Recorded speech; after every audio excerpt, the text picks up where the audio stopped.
চেষ্টা করেছে। আমাদের নেতা জনাব তারেক রহমান সাহেব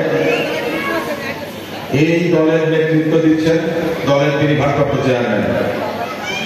1991 সালে তিনি বগুড়া জেলা বিএনপির সামান্য একজন সদস্য হিসেবে রাজনীতি শুরু করেন।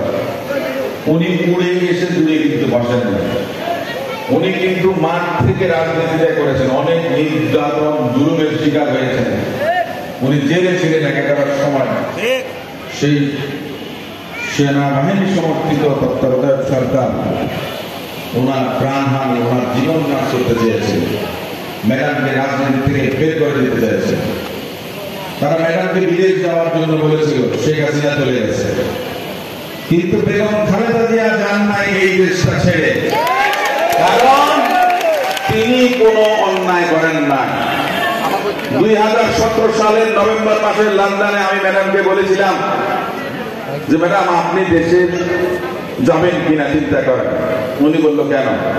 আমি বললাম ম্যাডাম হাসিনার কোর্ট আপনাকে কনভিকশন দিল, আপনাকে জেলে পাঠাবে। ম্যাডাম বলেছিলেন আমি বাংলাদেশে যাব, আমি চুরি করি নাই, অন্যায় করি নাই, আমি চুরি করি নাই, অন্যায় করি নাই, অন্যায় ভাবে যদি জেলেও পাঠায়, বিদেশে পালিয়ে থাকার মানুষ বেগম খালেদা জিয়া না।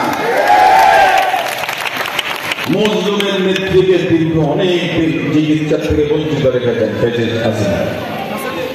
বড় বড় গলায় আওয়ামী লীগের নেতারা বলতেন যে কোথায় কোথায় আমার বাড়িতে অনেক বড় দণ্ড করে কথা বলতেন। দম্ভ অহংকার করা উচিত না, আমরা দম্ভ অহংকার করি।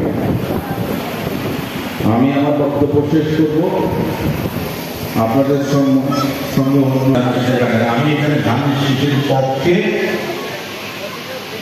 ভোট দেওয়ার জন্য এসেছি, আমার পক্ষে, কারণ আমার দল আমাকে নয়নটা দেবে কিনা আমি জানি না। আমার দলের নেতা যারা তারেক রহমান সাহেব এবং বিএনপি সাহেব, আমি বিএনপি দলের